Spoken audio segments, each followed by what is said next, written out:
গত জুলাই আন্দোলন আমাদের শিখিয়েছে বৈষম্যহীন, দরদ ও ন্যায়পরায়ণতা ভিত্তিক গণতান্ত্রিক মূল্যবোধ।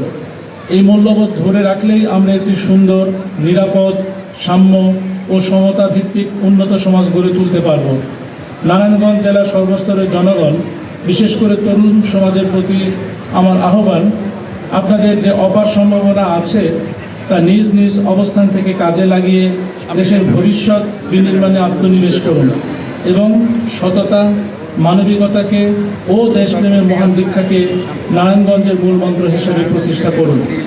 প্রিয় নারায়ণগঞ্জবাসী, আসুন এই মহান বিজয় দিবসে আমরা অঙ্গীকার করি এই জেলাকে আরও শান্তিপূর্ণ, পরিচ্ছন্ন, ন্যায়সঙ্গত ও মানবিক করে গড়ে তুলব এবং আমাদের প্রিয় বাংলাদেশকে আরও মর্যাদাপূর্ণ এক রাষ্ট্রে পরিণত করব।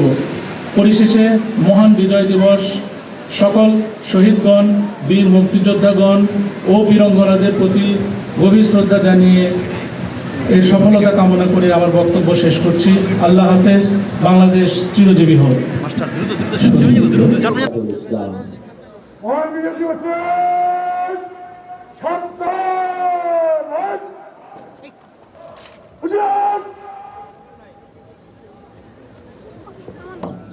আমরা দেখতে পাচ্ছি অনুমতি গ্রহণ করে প্যারেড অধিনায়ক তার নিজ অবস্থানে ফিরে যাবেন।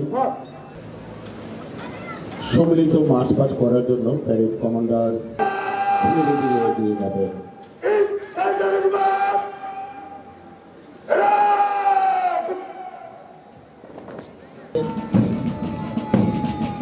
আহ্বায়ক করছেন।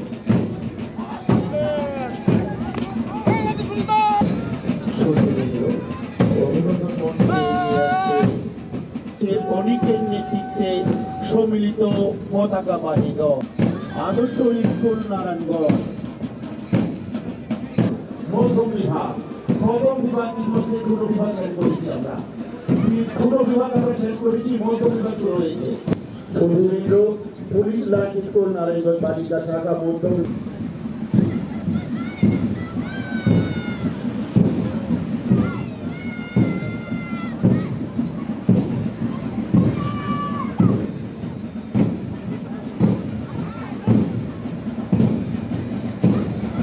মঞ্চ অতিক্রম করছেন।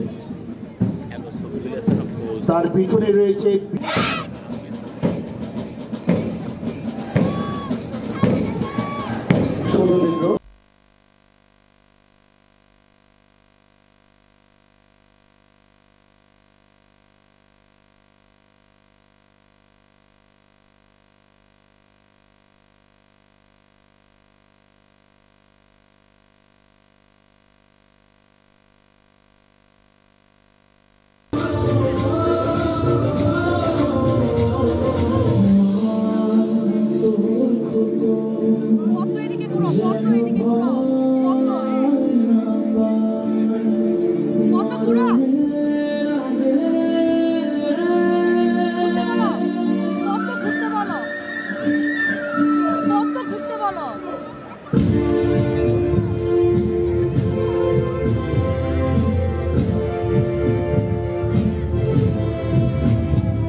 নারায়ণগঞ্জে যথাযথ মর্যাদায় পালিত হচ্ছে মহান বিজয় দিবস। সেই মহান বিজয় দিবসকে উদযাপন করতে ওসমানী পৌর স্টেডিয়ামে জেলা প্রশাসক নারায়ণগঞ্জের উদ্যোগে পালিত হচ্ছে সমাবেশ, কুচকাওয়াজ ও ডিসপ্লে প্রদর্শনী। ইতোমধ্যেই বিভিন্ন স্কুল কলেজের শিক্ষার্থীরা কিন্তু এবং রোবট স্কাউটরা কিন্তু তাদের প্যারেড এবং সম্মান প্রদর্শনী করেছেন।